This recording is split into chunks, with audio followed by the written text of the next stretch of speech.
Joining me to discuss the Victorian situation is State Opposition Leader Michael O'Brien. Michael, is Victoria over the worst, or is there more pain to come with talk of stage 4 restrictions? Good evening, Rita. Look, we shouldn't allow us to get to stage 4. The government needs to get a handle on this quickly. And what strikes me as being just bizarre and incomprehensible is still the government refuses to accept the help that's there from the ADF. They should be getting help from the ADF with contact tracing. That is absolutely essential to stop the spread of this virus. They should be getting the ADF in to help run these hotel quarantine situations instead of bouncers. There's a lot that the government could be doing, but for whatever reason, be it ideology, be it ego, or be it politics, Daniel Andrews thinks he knows best, and he's been neglecting opportunities to bring in professionals who actually know what they're doing. Instead, Dan thinks he can do it all himself. Well, the hotel quarantine debacle has been at the centre of this scandal. Should there be a full judicial review, or do you believe the inquiry that's already been announced to be undertaken by Jennifer Coate is sufficient? Well, Rita, look, we're looking very carefully at the terms of reference. When you look at the terms of reference, it refers to the actions of government agencies. Now, one of the first questions we have, which Her Honour hasn't answered yet, is does that mean that she can look at the actions of government ministers? Because at the end of the day, in a Westminster system, ministers are responsible. You've got the health minister, you've got the police minister, you've got the premier, you've got the jobs minister. They've all been involved in these decisions. And it's up to Victorians to be able to have confidence that their government is actually having a thorough inquiry. If the government has tried to protect themselves, if they're trying to throw bureaucrats under the bus instead of being responsible for their own actions or omissions, we're not going to have that. So I think whether Victorians can have confidence in the Coate inquiry very much depends on whether it's going to have a real inquiry, real teeth, or is it simply going to be something designed to protect the government. Well, will the Premier and ministers be compelled to appear and explain themselves? Well, that is an excellent question, Rita. That's exactly the question that we have been asking. I'd be asking it in Parliament, except, of course, Andrews has suspended Parliament and we're not going to be sitting again till August at the earliest. But I think if this inquiry is to be serious, and look, I think it's on a scale of the Ruby Princess, the New South Wales government, to their credit, acknowledged that there was a big problem with the Ruby Princess. They commissioned an independent inquiry with public hearings. We need no less here in Victoria. And if we get less than that, that'll tell you this is all about covering up, not getting to the truth. Well, that's the key point. The Ruby Princess inquiry is open. We can all watch and read what is happening. Will this inquiry in Victoria be as transparent, or is it going to be behind closed doors? Well, Rita, this is exactly, your question goes to the heart of the credibility of this inquiry, and the answer is we do not know yet. And we'll be calling on Justice Coate to make sure that the public can have confidence. Because frankly, when you look at Victoria, we're now largely in lockdown. All of Greater Melbourne, all of Mitchell Shire are in lockdown.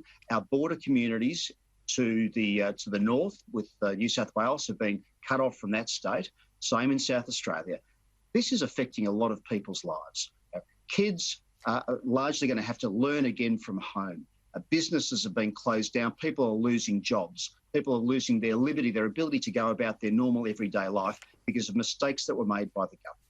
We cannot afford a cover-up. We cannot afford anything which does not get to the answer that Victorians deserve on this. So we'll be pushing very hard to make sure this is a genuine, transparent inquiry, because Victorians deserve nothing less given the consequences of what went wrong.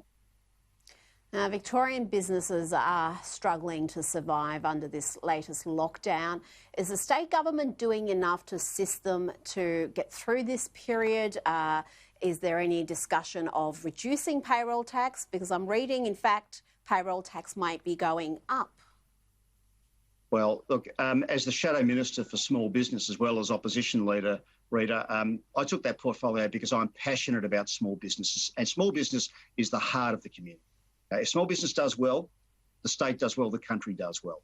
What Daniel Andrews did on the 1st of July is he put up payroll tax in the middle of a recession, in the middle of a pandemic, in the middle of 200,000 Victorians losing their jobs in the last 2 months. Daniel Andrews put up payroll tax. And they made some pathetic announcement last week. They said, we'll put your payroll tax up, but you can defer paying it for an extra 3 months. Well, whoop-de-doo.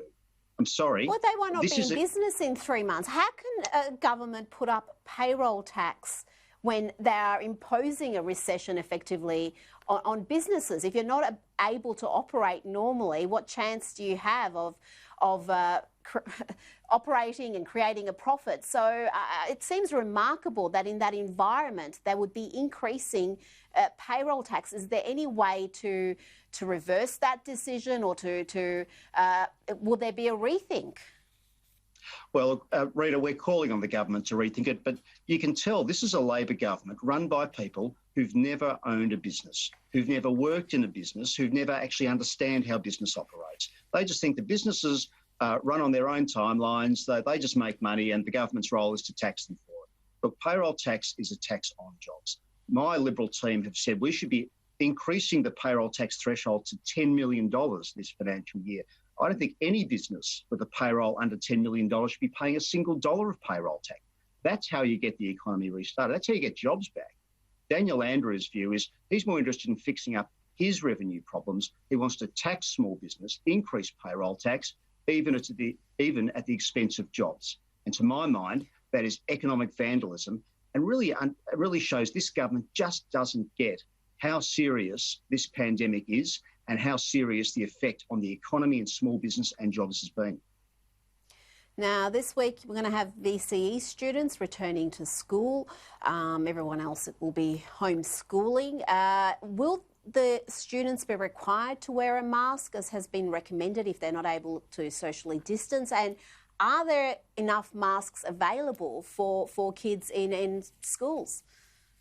Well, this is where the government's mixed messages really come out, because the other day the government said very clearly, if you can't socially distance and you're in Greater Melbourne or Mitchell Shire, you can't socially distance, you should wear a mask. Now, if we put full classrooms, year 11 kids, year 12 kids into school in the classroom, you can't socially distance there. You can't fit a full classroom in and expect 1.5 metres distance between every single student. So it makes sense to say, well, look, masks should be available. But the government is not making masks available in classrooms. They seem to think there's some exemption for year 11 and year 12 students. Somehow they won't get the virus. Now, my view is there shouldn't be mandatory mask wearing in schools. That's not the medical advice. It doesn't recommend that it's mandatory. But it should be available. Everyone should have the option, teachers and students, if they want to. And the government has dropped the ball because they haven't made those masks available in state schools. And I think that the government's serious about wanting to be seen to follow through on the advice they give other people. They've got to follow through and actually make those masks available for our kids. It's just confusing messaging, as you said, because in schools it is difficult to socially distance. So you would think that would be one environment where masks would be required as per government advice. Now, Dan Andrews, he's led Victoria for 6 years. He's led Labor for a decade and overseen the Red Shirt saga, the CFA saga, possibly the greatest infrastructure scandal in Victorian history with the Westgate Tunnel project. He signed up Victoria to the Chinese Communist regime's Belt and Road Initiative, and just last month, I know it seems like a long time ago, but just last month, 3 ministers resigned over a branch stacking saga. Now, he's now overseeing this dangerously lax hotel quarantine program and a second wave of infections. Should he step down? Well, Rita, I think Victorians are fast losing any confidence they ever had in Andrew's ability to get us through this pandemic.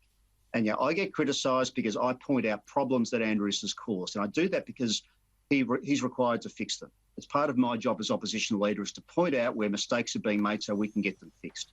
Frankly, I think heads need to roll as a result of this hotel quarantine debacle, because that has directly led to Victoria being locked down. Now, whether it's Andrews or whether it's the police minister or the health minister or any other minister, to some extent we may have to wait until we see what the results of this inquiry are. But there has to be responsibility for this. We are seeing millions of Victorians locked down, taken away from their businesses, taken away from their jobs, taken away from meeting family and friends because of mistakes the government has made. If this is any sort of democratic system, the government of the day must be accountable for that. And yes, if that means ministers or premiers need to be accountable by losing their jobs, then let the cards fall where they may. Because Victorians are angry, frustrated, some scared by what we're seeing in this state. Those numbers, those daily numbers, are pretty horrific for Australia. May not be so bad in other countries of the world, but in Australia, we've got a handle on this. And unfortunately, the bungles of this Labor government have let the COVID genie out of the bottle and into our community. So yes, there must be accountability for that, and that means heads must roll.